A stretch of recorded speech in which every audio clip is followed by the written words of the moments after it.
Hello everyone. Sometimes life feel heavy, right? අපිට කාලයකටම සමහර වෙලාවට ලොකු ප්‍රෙෂර් එකක් දැනෙනවා. Work stress, family problem, relationship issues and හැමදේම එකට එකතු වෙලා අපේ මනසට මයින්ඩ් එකට ලොකු බරක් සමහර වෙලාවට දැනෙනවා. අපිට අපේ ප්‍රශ්න එකපාරටම විසඳන්න බෑ කවදාවත්. අපිට තියෙන family issues, financial problems, relationship issues මේවා අපිට කවදාවත් එකපාරට විසඳන්න බෑ. ඒවා step by step තමයි කාලෙත් එක්ක තමයි ඒවා විසඳෙන්නේ. ඉතින් ඒ හැම මොහොතකම අපි ස්ට්‍රෙස් වෙලා මෙහෙම ඉන්න එකට අමතරව පොඩ්ඩක් ඇවිදලා පරිසරයේ එක ඉඳලා කල්පනා කරලා තමන් ගැන පොඩ්ඩක් හිතනවා නම් මේ ප්‍රශ්න විසඳ ගන්න පුළුවන්. දැන් බලමු ගොඩක් ලොකු ෆයිනෑන්ෂල් ස්ට්‍රෙස් එකක්. ඒ කියන්නේ loan, gold loan, family burden ඒ වගේ ස්ට්‍රෙස් එකක් ඔයාගේ හිතේ තියෙනවා නම් කොහොමද ඒක රිඩියුස් කරගන්නේ කියලා. මේකෙදි ප්‍රධාන වශයෙන්ම වැදගත් වෙන්නේ ඔයාගේ මානසික සෞඛ්‍යය කියන්නේ මෙන්ටල් හෙල්ත් එක.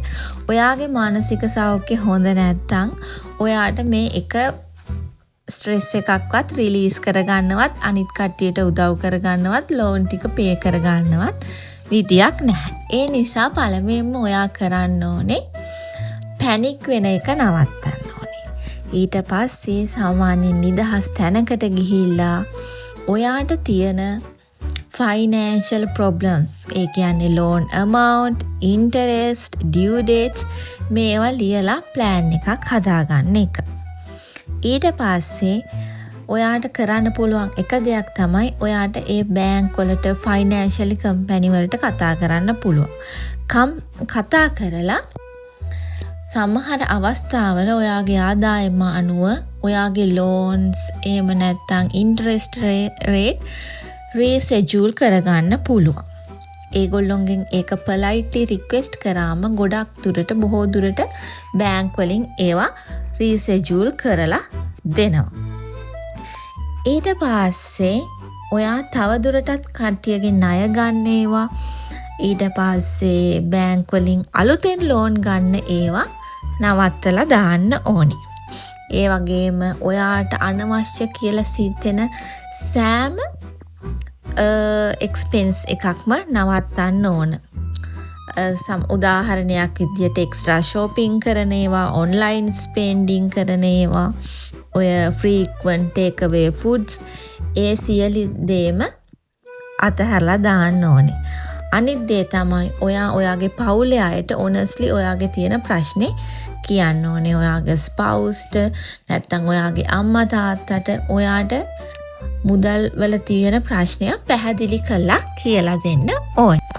ඒ වගේම තව වැදගත් දෙයක් තමයි ෆයිනෑන්ෂල් ක්‍රයිසිස් එකකට මුහුණ දීපු කෙනෙක්ට එයාගේ සමහර විට එයාට පවුලේ අය සතුටු කරන්න බැරි වෙනවා.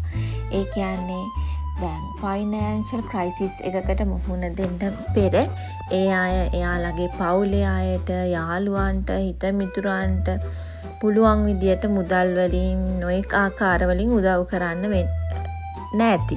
නමුත් ෆයිනෑන්ෂල් ක්‍රයිසිස් එකකට යට වුණාට පස්සේ මොකක් හරි ප්‍රශ්නයක් වුණාට පස්සේ ඒ කෙනාට එහෙම උදව් කරන්න බැරි වෙනවා.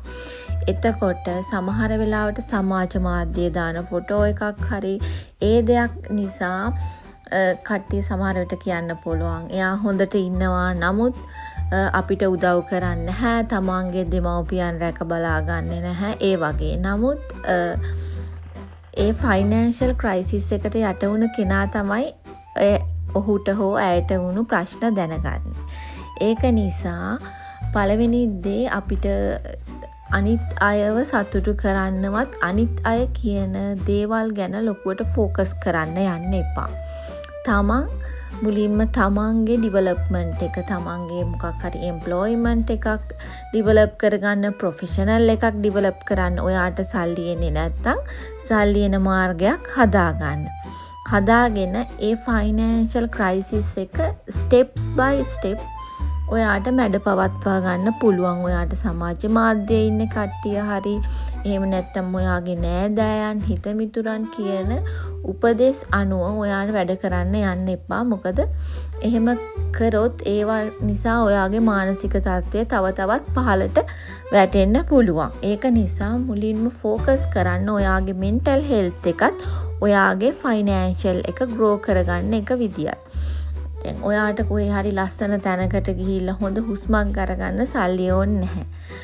තමන්ට පාරක් දිගේ ඇවිදගෙන යන්න, එක්සර්සයිස් කරන්න, වර්ක්අවුට් කරන්න ගොඩක් වෙලාවට ලොකු මුදලක් වැය කරන්න යන්නේ නැහැ. යෝග ව්‍යායාමයක් කරන්න, පන්සලකට යන්න, ඒ තමන් කැමති ආකාරයට තමන්ගේ ස්ට්‍රෙස් එක මැනේජ් කරගන්න එකට අපිට ෆයිනෑන්ෂල් ලොකු මුදලක් යන්නේ නැහැ. ඒ නිසා එහෙම ඔයාගේ මනස ඩිවලොප් කරගන්න ඕනේ.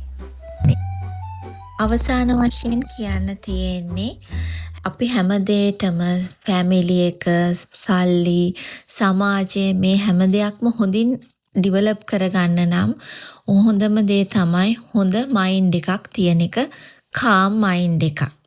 ඔයාගේ හිතේ පීස් එකක් තියෙනවා නම් ඔයා already successful.